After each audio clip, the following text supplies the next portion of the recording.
លើកទី1ហើយបងប្អូនសម្រាប់ខ្ញុំបងប្អូន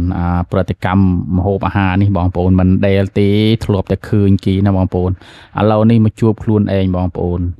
និយាយទៅបើថាហូបម្ហូបអីប្លែកទៅខ្ញុំមិនថាបងប្អូនណាម្ហូបដែលយើងហូបប្រចាំថ្ងៃសឹងតែរាល់ថ្ងៃរាល់ខែបងប្អូនវាមិនដែលណាតបតែលើកនេះបងប្អូននិយាយទៅម្ហូបដែលខ្ញុំប្រតិកម្មនេះបងប្អូនគឺខតំពាំងជាមួយសាច់ជ្រូកបងប្អូនហើយយើងហូបពីព្រឹករួចម្ដងហើយបងប្អូនវាអត់អីប៉ុន្តែនៅពេលដែលយើងហូបពេលល្ងាចមកពេលទៀតគឺវាចាប់ផ្ដើមធ្វើទុកដោយបងប្អូនដំបូងឡើយគឺយើងគិតថាដូចមូសខាំអញ្ចឹងបងប្អូនគឺវាចេញអាការៈរមាស់កេងដៃបងប្អូនហើយខ្ញុំនេះគិតថាមូសខាំក៏ចេះតែទៅបងប្អូនពួកអីអត់ដឹងនោះគឺវារមាស់ទាំងសងខាងម្ដងណាបងប្អូនអានេះគឺថាវាពេលដែលវាលោតទៅតាណាគឺវាត្រូវមានសងខាងបងប្អូនគឺខ្ញុំវាអត់ដឹងបងប្អូនចេះតែស្រាប់តែពេលយប់ជ្រៅខ្ទងម៉ោងនិយាយទៅម៉ោង2 10ម៉ោង1វាចាប់ផ្ដើមឡើងខ្លាំងដល់នេះបានដឹងថាខ្លួនឯងប្រតិកម្មម្ហូបអាហារបងប្អូន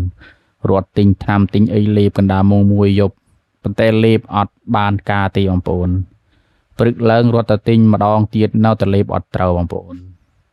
ដល់ពេលដែលឈានចូលដល់យប់ទី2បងប្អូនគឺវាចាប់ផ្ដើមធ្វើទុកខ្លាំងបណ្ដោយបងប្អូនគឺចាប់ផ្ដើមមានអាការៈដកដង្ហើមអត់ដល់គ្នាដកដង្ហើមរៀងថប់បងប្អូនដល់ពេលនោះឯងគឺចាប់ផ្ដើមទៅរកពេទ្យហើយបងប្អូនទៅដល់ពេទ្យភ្លាមពេទ្យឃើញគឺចង់ខ្លាចបងប្អូនដោយសារឃើញវាឡើងពេញខ្លួនជាបន្ទះឡើងដូចបន្ទះត្អាកអញ្ចឹងណាបងប្អូនដំបូងឡើយគឺថាខ្លួនឯងនឹងចេញបន្ទះត្អាកប៉ុន្តែវាអត់បាត់រហូតដល់ចូលថ្ងៃទី2ក៏ទៅពេទ្យបណ្ដោយទៅដល់ពេទ្យដាក់ស្រោមអស់2កំប្លោបងប្អូនបានធូរស្រាលមកវិញណាបងប្អូន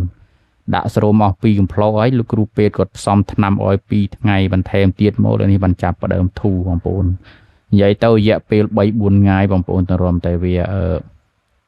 បាត់មកវិញណាបងប្អូនអានេះលើកទី1ហើយបងប្អូនសម្រាប់ខ្ញុំ